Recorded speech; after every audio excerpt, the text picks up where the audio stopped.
Good morning, students. Welcome to the chemistry class. I am here Vikram Raj Purohit. Today, for the 11th class, we are continuing the chapter number 4, that is chemical bonding and molecular structure. And this is a very important topic, chapter. And in this last class, we have studied Lewis dot structures, and we have discussed some of the examples of Lewis dot structures.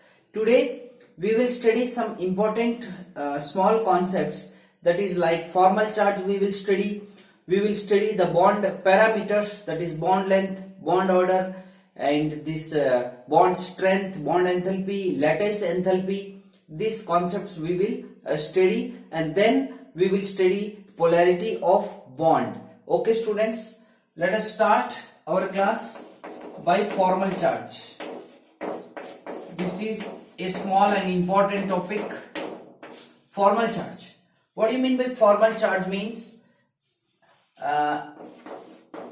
suppose for example CO3 minus 2, and in this example the overall charge for this CO3 is minus 2. This is carbonate ion. इसको क्या बोलते हैं? This is carbonate ion, and this is minus 2 charge, and this minus 2 charge is upon the overall carbon and oxygen. Okay, so for this we will find how the charge is distributed, how the actual charge is distributed on the atoms. This actual charge which is distributed is known as formal charge. Okay, and for this to find the formal charge that is equals to number of, this is a formula you should remind, valence electrons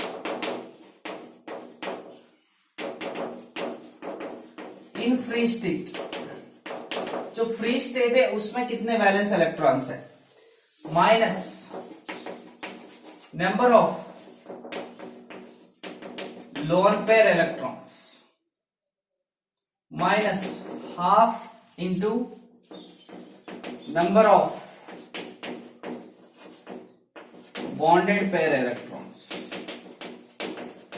Bonded pair electrons. This is a very simple formula. Number of valence electrons in free state minus number of lone pair electrons minus half into number of bonded pair electrons. Okay students, from this formula we can find out the formal charge for a particular atom. Okay, what do you mean by lone pair of electrons? You can write a note, and you can write in that note that lone pairs are that electrons which are not taking part in the bonding. जो bonding में takes part नहीं किया है उन electrons को हम क्या बोलते हैं? lone pair electrons बोलते हैं. ठीक है, दो electrons मिलके एक pair होता है. और bonded pair electrons means the electrons which are taking part in the bonding, they are known as bonded electrons or bond pair electrons. Okay, तो देखिएगा example O3 means it is ozone. O3 को क्या बोलते हैं? Ozone बोलते हैं. अब ये O3 का जो स्ट्रक्चर है वो कुछ इस तरीके से होता है, डॉट स्ट्रक्चर. ठीक है, देखो यहाँ पे 1 2 3 4 5 6, एक बॉन्ड, दो इलेक्ट्रॉन्स, तीन बॉन्ड, इससे कितने बॉन्ड्स हैं? 1 2 3. तो ये टोटल कितने बॉन्ड्स बनाया है? 1 बॉन्ड एंड 2 बॉन्ड. टोटल कितने बॉन्ड्स हैं? इसने टोटल 3 बॉन्ड्स बनाए हैं. 3 बॉन्ड्स का मतलब 6 इलेक्ट्रॉन्स, और 2 डॉट्स लगा दिया तो 8 इलेक्ट्रॉन्स हो गए, सेटिस्फाई हो गया. अब देखिएगा 1 2 3 4, इसने डबल बॉन्ड बनाया है मतलब 4 इलेक्ट्रॉन्स, 2 बॉन्ड का मतलब 4 इलेक्ट्रॉन्स, 5 6 7 8 हो गया. इसने सिंगल बॉन्ड बनाया है, इसका मतलब 2 electrons, 4 5 6 7 8. Okay, look at this example. This is ozone. These electrons are lone pair electrons. These are lone pair electrons, and these are bonded electrons. जो बॉन्ड में फिक्स पोजीशन पे आ गए, ये वाला बॉन्ड, these और ये वाला बॉन्ड है. ठीक है, इनको हम बोलते हैं बॉन्डेड पेयर इलेक्ट्रॉन्स. ठीक है, और इनको बोलते हैं, ये जो डॉट्स मैंने लगाए हैं इनको क्या बोलते हैं? Lone pair electrons. Lone pair electrons कौन से होते हैं? नॉन बॉन्डेड इलेक्ट्रॉन्स होते हैं. नॉन बॉन्डेड इलेक्ट्रॉन्स को लोन पेयर इलेक्ट्रॉन्स बोलते हैं। नॉन बॉन्डेड, बॉन्डिंग में टेक्स पार्ट नहीं किया है, और जो बॉन्डिंग में टेक्स पार्ट किया है उनको क्या बोलते हैं, बॉन्डेड इलेक्ट्रॉन्स कहते हैं। क्लियर है? तो देखो आगे कैसे हम फॉर्मल चार्ज को निकालना है। देखो इसमें फॉर्मल चार्ज इक्वल्स टू, अब देखो अलग अलग के लिए अलग अलग फॉर्मल चार्ज होता है। इसके लिए 1 दे दो, इसको 2 दे दो, इसको हम 3 दे देते हैं। तो formal charge of oxygen 1 that is equals to, formal charge किसके लिए, ऑक्सीजन 1 के लिए, इसके लिए। तो देखो ऑक्सीजन का number of valence electrons in free state, एक ऑक्सीजन का फ्री स्टेट में कितने वैलेंस इलेक्ट्रॉन्स होते हैं, कितना होते हैं, 6 होते हैं। हमने डॉट्स पढ़े थे ना, देखो lithium, beryllium, boron, carbon, nitrogen, oxygen, fluorine, ऐसे डॉट्स पढ़े थे। इसके लिए सिंगल डॉट, 2 डॉट, 3, 4, 5, 6, इसके लिए 6 दे दिया था, इसके लिए 7 है, इसके लिए 5 है, 4 है, 3 है, 2 है, इसके लिए 1 है।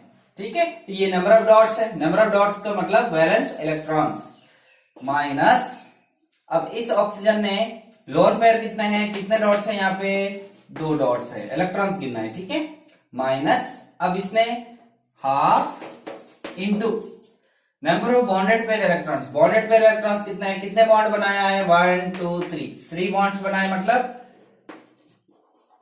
6 electrons that is equals to, करिएगा 6 - 2 - 3, आपका आंसर आ जाएगा। ये देखो ये क्या हो जाएगा, 6 - 5 हो जाएगा, और आंसर आ जाएगा आपका +1। तो इसके ऊपर चार्ज कितना है, +1 का चार्ज है। इसके ऊपर कितना चार्ज है, +1 का चार्ज है। This is the formal charge of this oxygen number 1। Clear है? 6 - 2 ये 3 हो जाएगा, 2 3 जा 3 -5 and 6 - 5 that is equals to +1। It is clear? अब देखो सेकंड वन का देखते हैं इसी तरीके से, ये नोट कीजिए ना, ये नोट कर लो, ये भी मिटा देते हैं।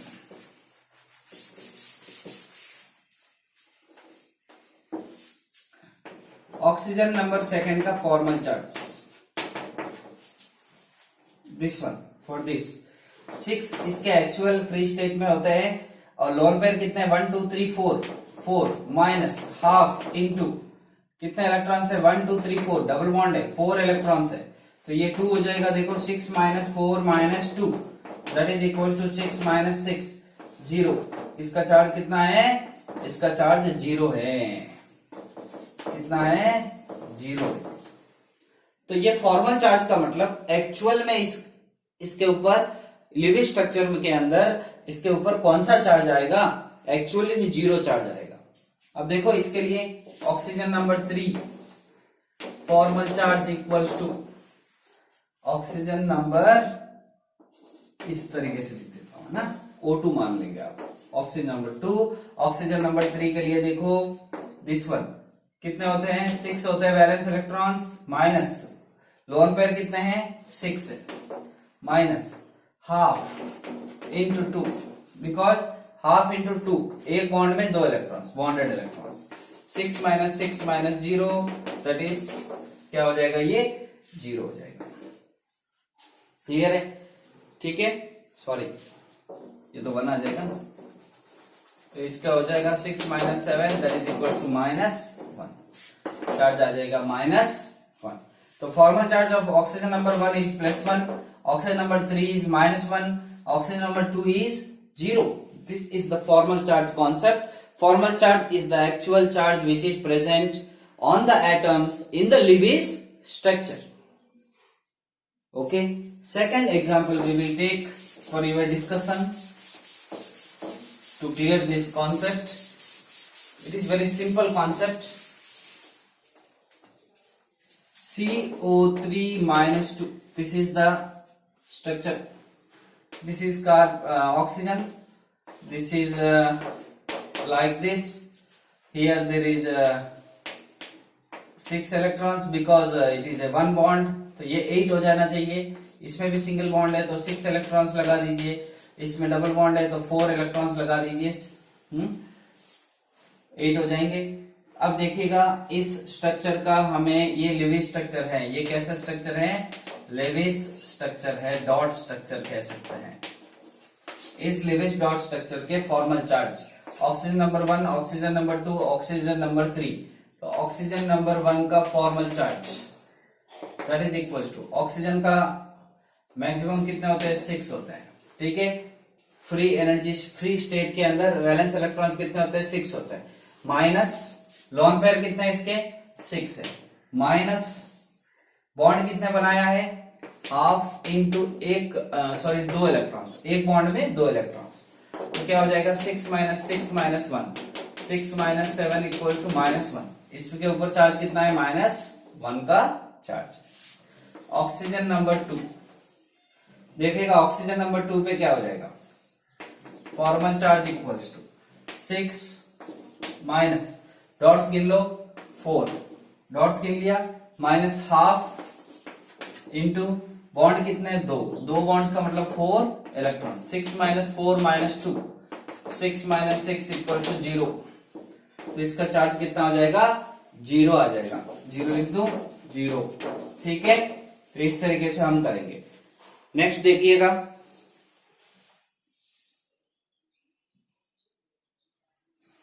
Oxygen number 3, formal charge equals to 6 minus 6 minus, एक ही बॉन्ड है मतलब 2 इलेक्ट्रॉन्स है, तो ये भी क्या आ जाएगा, -1, इसका भी क्या आ जाएगा, -1।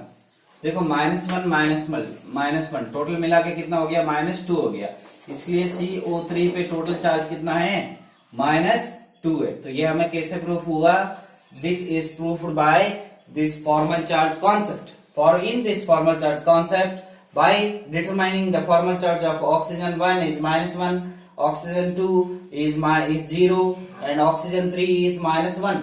Hence here is -1 and here is -1, that is the total is -2. तो CO3 कार्बोनेट आयन के ऊपर चार्ज कितना होगा, -2 का चार्ज होगा। It is determined by this formal charge concept. It is very easy. एक और शॉर्ट ट्रिक मैं बता रहा हूं, इसमें आप एक चीज रखिएगा यहाँ पे, हाफ इंटू हम क्या करते हैं, देखो ऑक्सीजन नंबर 1, अब ये ऑक्सीजन नंबर 1 के लिए हमने क्या किया, 6 उसके वैलेंस इलेक्ट्रॉन से ऑक्सीजन के, माइनस डॉट्स कितने, 6 माइनस हाफ इंटू 2 लगाया है। 2 का मतलब आपको पता चला कि ये की बॉन्ड बनाया है, तो 1 बॉन्ड इक्वल्स टू 2 इलेक्ट्रॉन्स, सही है, 1 बॉन्ड इक्वल्स टू 2 इलेक्ट्रॉन्स। तो आपने हाफ इंटू 2 कर दिया। यहां पे देखो 2 बॉन्ड्स है, तो हाफ इंटू आपने कर दिया, 2 बॉन्ड्स मींस 4 इलेक्ट्रॉन्स। यहां पे देखो हाफ इंटू 2 किया, because it is 1 bond means 2 electrons. आप ऐसा लिख दीजिए, हाफ इंटू 2 नहीं करके आप इसको सिर्फ 1 लिख दीजिए, तो भी बात एक ही है। एक बॉन्ड 1 लिख दीजिए, 2 बॉन्ड 2 लिख दीजिए, 1 बॉन्ड 1 लिख दीजिए, जितने बॉन्ड है उतने लिख दीजिए, बहुत इजी है, ठीक है, डायरेक्टली। क्योंकि आप इलेक्ट्रॉन्स को लिख के भी तो हाफ कर रहे हो, तो नंबर ऑफ बॉन्ड्स आएगा, किसी को भी हाफ करेंगे, नंबर ऑफ इलेक्ट्रॉन्स को आप हाफ कर रहे हो तो बॉन्ड्स आएगा, तो वही हम कर रहे हैं। तो आप हाफ इंटू 2 नहीं लिख के हाफ 1 ही लिख दो। आप यहाँ पे 2 बॉन्ड है तो हाफ इंटू 4 लिख रहे हो तो 2 ही लिख दो, नंबर ऑफ बॉन्ड्स लिखना है। देखो इसका फाइंड आउट करते हैं वापस। ऑक्सीजन नंबर 2 का formal charge that is equal to 6, इसके वैलेंस इलेक्ट्रॉन है ऑक्सीजन के, माइनस डॉट्स कितने हैं 4, माइनस बॉन्ड्स कितने हैं 2, तो आंसर आ जाएगा 6 माइनस 6 इक्वल टू 0। सही है, तो बहुत सिंपल है, इसी तरीके से हम कर सकते हैं। डायरेक्टली हम लिख सकते हैं, ये 2 बॉन्ड है तो 2 लिख दिया, अगर सिंगल बॉन्ड है तो सिंगल लिख दिया, बस बहुत सिंपल है। ऑक्सीजन नंबर 3 के लिए फाइंड आउट करो फॉर्मल चार्ज। देखो 6 माइनस डॉट्स कितने हैं 6, बॉन्ड कितने 1, आंसर आ गया 6 माइनस 7 इक्वल टू -1। क्लियर, तो आंसर है -1। तो नंबर ऑफ बॉन्ड्स लिख दीजिए सरल। अब इलेक्ट्रॉन्स कर रहे हो, हाफ कर रहे हो, तो बात एक ही है, इसका मतलब नंबर ऑफ बॉन्ड्स लिख रहे हो आप। It is clear. These two are the examples for the formal charge. Please practice it. This is the concept of formal charge. Next concept.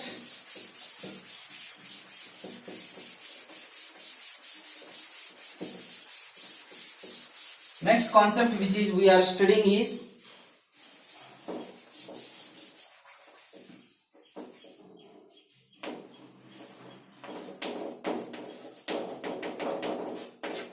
polarity of bond. Students, this is very important topic, polarity of bond. What do you mean by polarity of bond? देखो, हमने एक topic पढ़ा था electronegativity. अब इन दोनों के बीच में एक बॉन्ड होता है, इसका मतलब दो इलेक्ट्रॉन्स है. अब ये इसकी टेंडेंसी ज्यादा है इस इलेक्ट्रॉन्स को अट्रैक्ट करने की, तो हमें एरो इस तरीके से लगाएंगे. Fluorine is having more tendency to attract this bonded electron pairs. These bonded electron pairs are attracted towards a highly electronegative atom, that is fluorine. Fluorine is the most electronegative element of the periodic table. So these bonded electrons are attracted towards fluorine. Okay, these bonded electrons are attracted towards fluorine because its electronegativity is higher. It has tendency to attract these bonded electron pairs towards itself. Okay, this concept is known as electronegativity. अब ये जो है इस तरफ जाने के वजह से इसके ऊपर एक नेगेटिव चार्ज आ जाता है और इसके ऊपर पॉजिटिव चार्ज आ जाता है. This is delta. क्या बोलते हैं इसको? डेल्टा. इसका मतलब होता है partial charge, partial negative, and this is partial positive charge. Okay, this is positive because it is hydrogen getting plus charge and fluorine is getting electrons, so it is a negatively charged. Partial negative, partial positive. This separation of charge, that is known as polarity of a bond. The separation of charge in a molecule, okay, because of this type of movement of electrons, that is known as polarity of bond. And this compound is a polar compound because it is having charge separation because of the electronegativity difference between hydrogen and fluorine. If there is an electronegativity difference between two bonded atoms, then there will be a separation of charge, and that is known as a polar molecule and polarity of bond. It is clear? This polarity of bond is represented by dipole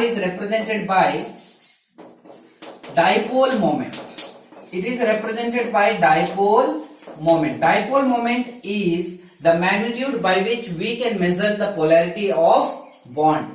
Polarity of bond को measure करने के लिए जो magnitude है जिससे हम polarity को measure करते हैं, उस measurable quantity को हम क्या कहते हैं? It is known as dipole moment. And dipole moment is represented by d or mu. It is represented by mu. Okay, mu, that is equals to distance.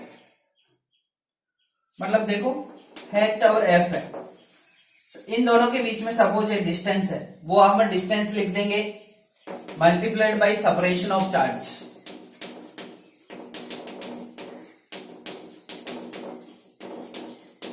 या फिर मैं लिख दूं यहां पे सेपरेशन ऑफ चार्ज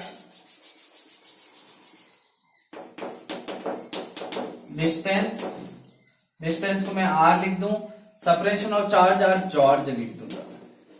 यहां पे लिख देता हूं चार्ज. ठीक है, चार्ज का यूनिट क्या होता है?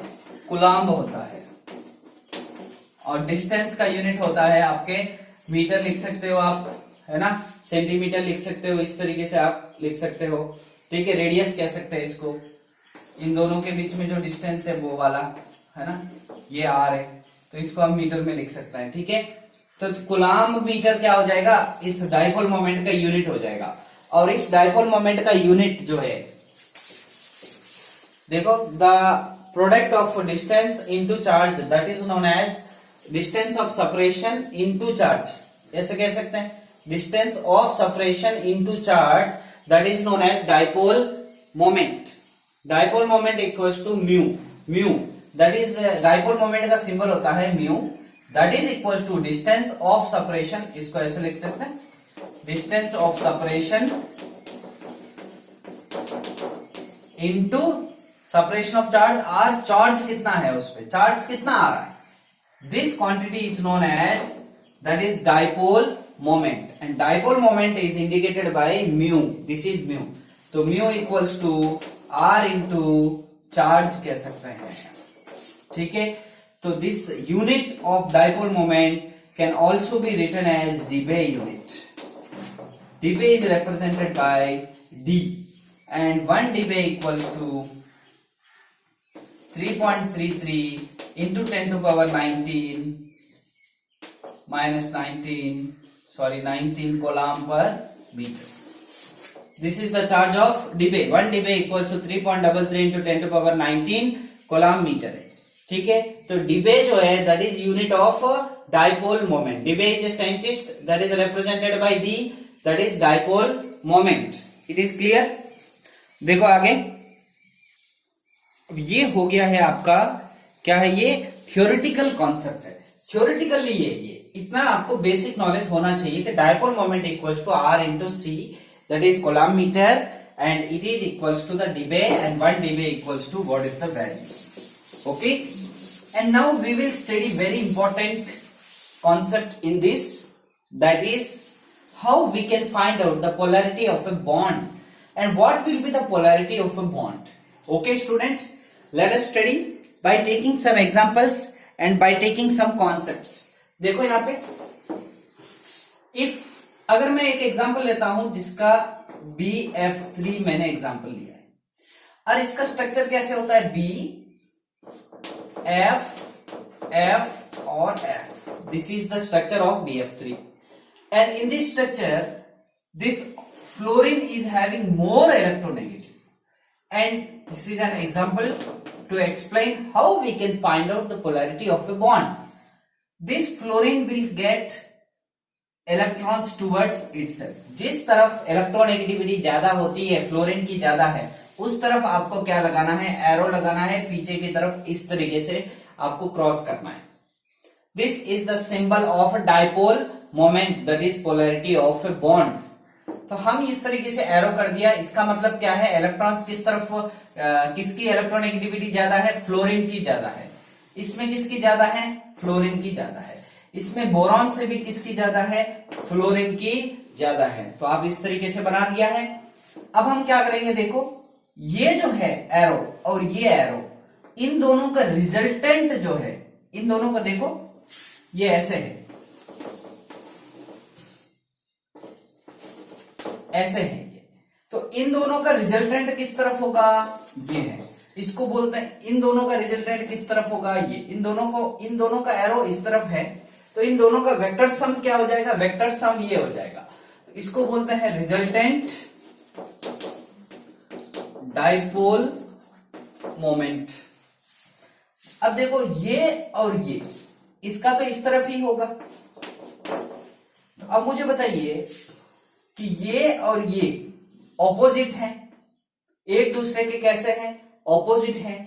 तो इसका म्यू क्या हो जाएगा, 0, बिकॉज ये दोनों क्या हो जाएंगे, कैंसिल आउट हो जाएंगे. तो ये एक तरीका है जिससे हम क्या फाइंड आउट कर सकते हैं, डाइपोल मोमेंट फाइंड आउट कर सकते हैं. It is equals to 0. एक और एग्जांपल ले लिया जाए. आप सोच रहे हैं सर इस तरफ तो 2 एरोस हैं, लेकिन इन दोनों का वेक्टर सम क्या हो जाएगा, ये वाला हो जाएगा, इसलिए ये 1 हो जाएगा. अब इस तरफ 1 है, ये दोनों ऑपोजिट हैं, एक दूसरे के कैंसिल आउट हो जाएगा. एग्जांपल नोट कीजिए,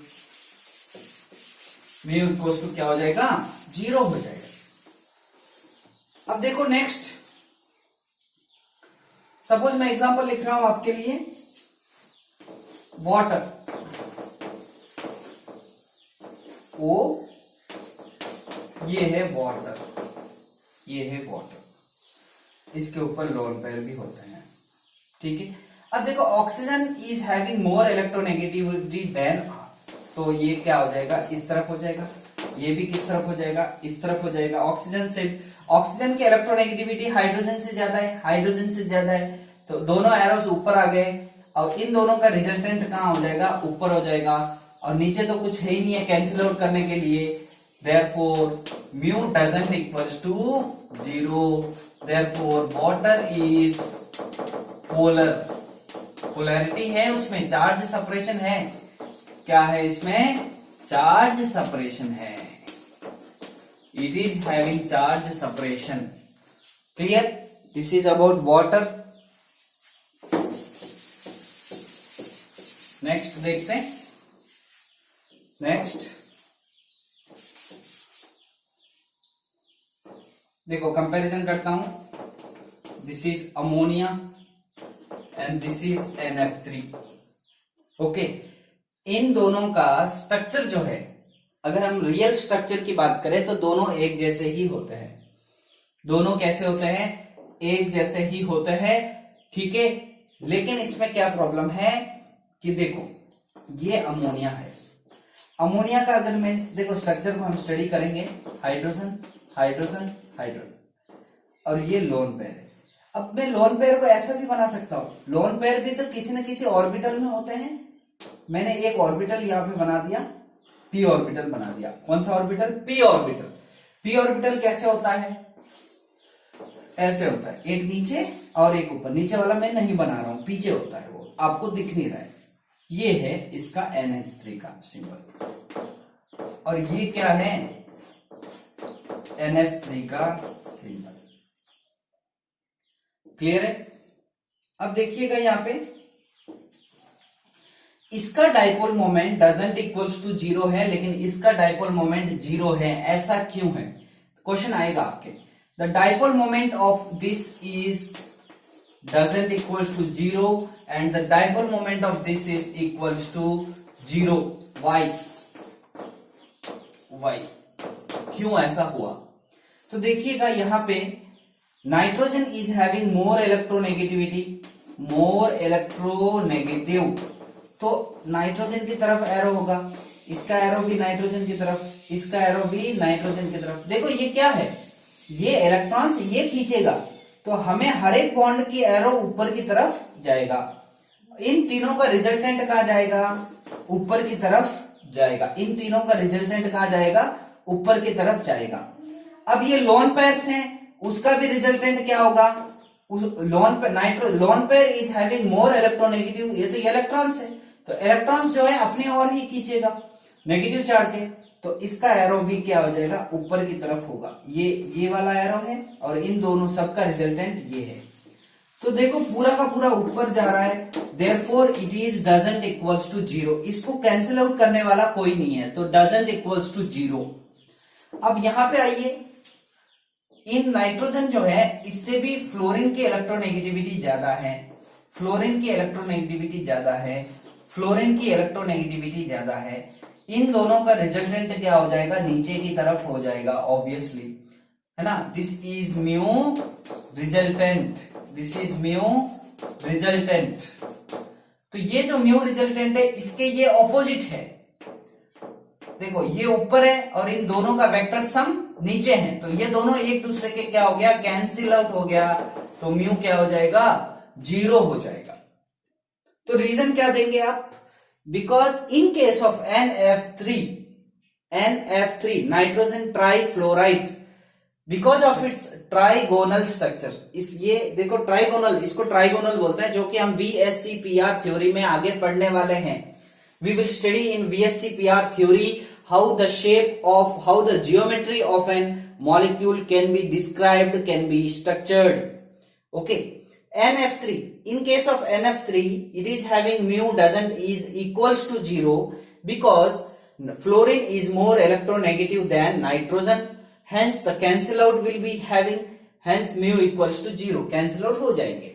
In case of ammonia, its structure is different from NF3, in which no cancel out of mu is happened, hence that is doesn't equals to 0.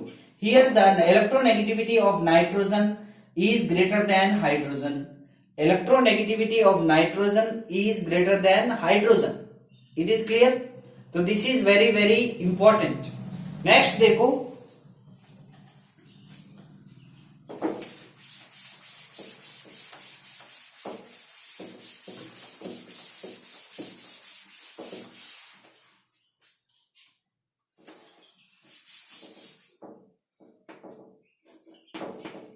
we can have different examples in different situations.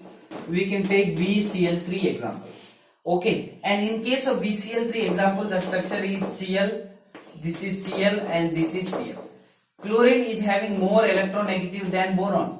Chlorine is having more electronegative than boron. Chlorine is having more electronegative than boron. जिसका electronegativity ज्यादा है उसकी तरफ arrow जाएगा। देखो इन दोनों का vector sum ये है रिजल्टेंट, और इसका तो ये है ही है, एक दूसरे के क्या हो जाएगा, cancel out, hence mu equals to 0। It is clear, mu equals to 0। तो this is all the concept of polarity of a bond. तो आप किसी का भी ले सकते हैं। देखो एक और ले लेते हैं हम, क्वेश्चन आता है इसकी पोलैरिटी म्यू डाइपोल मोमेंट 0 क्यों है, इसका 0 क्यों नहीं है, ऐसे क्वेश्चंस आते हैं। देखो CCl4 example, Cl.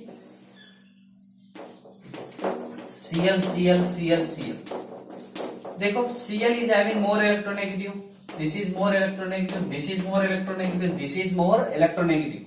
The resultant of these two is this one, the resultant of these two is this one. Cancel out, दोनों ऑपोजिट है तो कैंसिल आउट हो जाएगा, म्यू इक्वल्स टू 0। तो this is very simple concept, हो जाएगा। Next NH3 और NF3 वाला आप जरूर, आप डेफिनेटली ये एग्जांपल आपको पढ़ना है। In case of ammonia, nitrogen is having more electronegative than hydrogen, hence mu doesn't equals to 0। In case of NF3, fluorine is having more electronegative than nitrogen, hence the cancel out will be happened, hence mu equals to 0. It is clear? तो students next concept पे हम move करने वाले हैं, that is bond polarity. क्या नाम है? Bond parameters. Bond parameters, देखो students, bond parameters, bond parameters का मतलब होता है एक एटम, दो एटम के बीच में जो बॉन्ड बनेगा उसके क्या, what are the parameters of that bond, and how we will define that bond, what do you mean by bond length, what do you mean by bond order, what do you mean by bond strength. Okay, these are studied in this topic. First of all we are studying bond length. What do you mean by bond length? Bond length is the equivalent distance between two bonded atoms or ions. Equivalent distance का मतलब देखिएगा, ये एक atom है और ये एक atom है। अब इन दोनों के बीच में क्या बन गया, एक बॉन्ड बन गया। ये है बॉन्ड, इसका न्यूक्लियस और इसका न्यूक्लियस, इन न्यूक्लियस के बीच में जो डिस्टेंस है उसको हम बोलते हैं बॉन्ड लेंथ, उसका हम बोलते हैं बॉन्ड लेंथ। इसका सेंटर न्यूक्लियस से इसका सेंटर न्यूक्लियस तक जो बॉन्ड बना है, जो एक कनेक्शन बना है, उसको हम बोलते हैं bond length. The bond length is the equivalent distance, मतलब इससे इसका न्यूक्लियस और इसका nucleus, that is equivalent distance between two bonded atoms, that is known as bond length. Clear है? अब हमने पढ़ा कोवेलेंट रेडियस, हमने पढ़ा वॉन डेर वाल रेडियस, हमने पढ़ा, तो वो भी क्या है, बॉन्ड लेंथ में ही आते हैं। Okay, next, this is known as bond length. Second parameter is bond order. What do you mean by bond order? देखो students, the number of bonds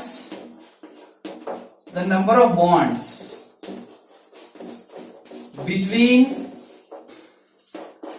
two bonded atoms is bond order, is bond order।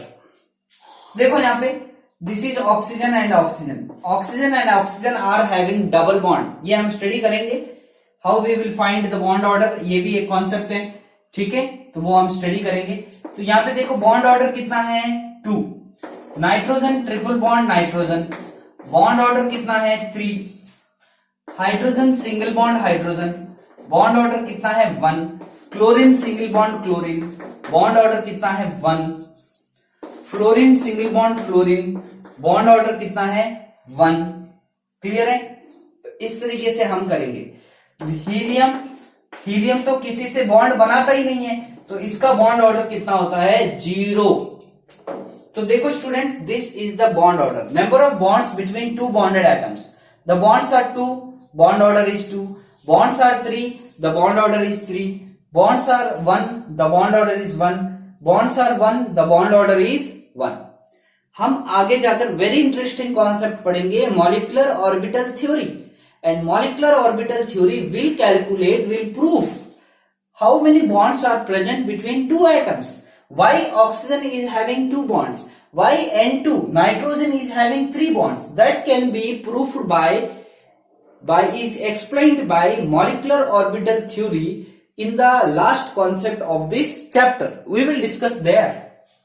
Okay, next,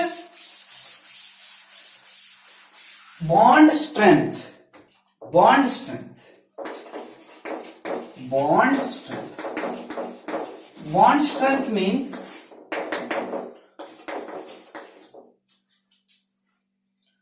the energy of the bond is bond strength. मतलब आप एक strength, एक bond कितना strong है ना, उस bond को तोड़ने के लिए आपको कितनी एनर्जी देनी पड़ेगी, या एक बॉन्ड टूटेगा तो कितनी एनर्जी, एक बॉन्ड टूटेगा तो आपको एनर्जी देनी पड़ती है, और एक बॉन्ड बनेगा तो आपको एनर्जी रिलीज होती है। ठीक है, तो in the formation of bond how many energy is released, for the breaking of bond how many energy is required, that is known as bond energy which is described as bond strength. ठीक है, तो ये sentence आपको लिखना है। तो students, ये तीनों जो कॉन्सेप्ट हमने पढ़े हैं, बॉन्ड स्ट्रेंथ को मैं बॉन्ड एंथैल्पी भी बोल सकता हूं, बॉन्ड एनर्जी भी बोल सकता हूं, बॉन्ड एंथैल्पी और bond energy. Okay, that means the energy which is released और गेन्ड और absorb when 1 mole of bonds is ब्रेकन। आप 1 मोल बॉन्ड जब तोड़ेंगे, ब्रेक करेंगे, तब कितनी एनर्जी रिलीज होती है, उसको हम बोलते हैं energy, that is bond energy और बॉन्ड एंथैल्पी। एक मोल, 1 मोल बॉन्ड्स जब आप ब्रेक करेंगे तब एनर्जी क्या होती है, आपको रिक्वायर्ड होती है। ठीक है, वाइस वर्सा भी ले सकते हैं, 1 मोल बॉन्ड्स एनर्जी आप बनाएंगे तो एनर्जी रिलीज होती है। तो उसमें 1 मोल बॉन्ड्स के लिए जो एनर्जी रिलीज और ऑब्जर्व होती है उसको हम बॉन्ड एंथैल्पी और बॉन्ड एनर्जी बोलते हैं। And in this bond length, this is very important, bond length is inversely proportional to bond strength, bond energy, bond order. देखिएगा, सपोज बॉन्ड लेंथ बहुत ही ज्यादा है, देखो ये चौक बहुत ही बड़ी चौक है, इट इज ए लेंथी चौक, तो इसको तोड़ना बहुत ही मुश्किल है, सॉरी बहुत ही इजी है। अगर कोई स्टिक ज्यादा लंबी होती है तो उसको तोड़ना बहुत ही इजी होता है, इसका मतलब उसका स्ट्रेंथ कम होती है। If the length is more, okay, the strength will be less, yes या no? If length is more, then strength will be less. If the strength is less, energy also less. Okay, इसको एक बार side में रखते हैं। तो ये आपको समझ में आ गया, लेंथ ज्यादा है मतलब स्ट्रेंथ कम है, एनर्जी कम है। अब देखिएगा, जिसका बॉन्ड ऑर्डर ज्यादा होता है उसका बॉन्ड लेंथ कम होती है। ठीक है, इसका मतलब किसका बॉन्ड लेंथ सबसे ज्यादा, सिंगल बॉन्ड, उसके बाद डबल बॉन्ड, उसके बाद ट्रिपल बॉन्ड, ये बॉन्ड लेंथ का ऑर्डर है। तो देखिएगा, मैंने एग्जांपल दे दिया है, oxygen double bond oxygen, nitrogen triple bond nitrogen, और हाइड्रोजन सिंगल बॉन्ड हाइड्रोजन। तो इसका बॉन्ड ऑर्डर कितना है 3, इसका बॉन्ड ऑर्डर कितना है 2, इसका बॉन्ड ऑर्डर कितना है 1। तो जिसका बॉन्ड ऑर्डर ज्यादा उसकी स्ट्रेंथ ज्यादा, उसकी स्ट्रेंथ ज्यादा। तो सिंगल बॉन्ड से भी डबल बॉन्ड की स्ट्रेंथ ज्यादा, डबल बॉन्ड से भी ट्रिपल बॉन्ड की स्ट्रेंथ ज्यादा होती है। बात समझ में आ रही है आपको? ट्रिपल बॉन्ड की स्ट्रेंथ डबल बॉन्ड से भी ज्यादा है और डबल बॉन्ड की स्ट्रेंथ सिंगल बॉन्ड से भी ज्यादा होती है। क्लियर है? देखो बॉन्ड लेंथ किसकी कम है? सिंगल बॉन्ड की। तो जिसकी बॉन्ड लेंथ कम उसका स्ट्रेंथ भी कम। क्लियर है? बॉन्ड लेंथ कम, ठीक है, बॉन्ड लेंथ कम स्ट्रेंथ ज्यादा। देखिएगा, क्लियर है बात? तो देखो फाइनली सिंगल बॉन्ड जो है, इसका मतलब जो सिंगल बॉन्ड है वो सबसे ज्यादा लंबा होता है, तो उसका बॉन्ड स्ट्रेंथ कम है, बॉन्ड एनर्जी कम है, बॉन्ड ऑर्डर कम है। क्लियर है? तो ये आपको याद है, तो आप आराम से क्वेश्चंस कर सकते हैं। Bond length is inversely proportional to bond strength, inversely proportional to bond energy, inversely proportional to bond order. ठीक है? तो बॉन्ड ऑर्डर ज्यादा, स्ट्रेंथ भी ज्यादा, एनर्जी ज्यादा, बॉन्ड लेंथ कम। ठीक है? तो this is the bond parameters concept. तो students please go through this important video, formal charge, polarity of bond and bond parameters. That's why we can study further concepts in the next class. Thank you students, have a nice day. Please go through this video. We will meet in the next video. Thank you.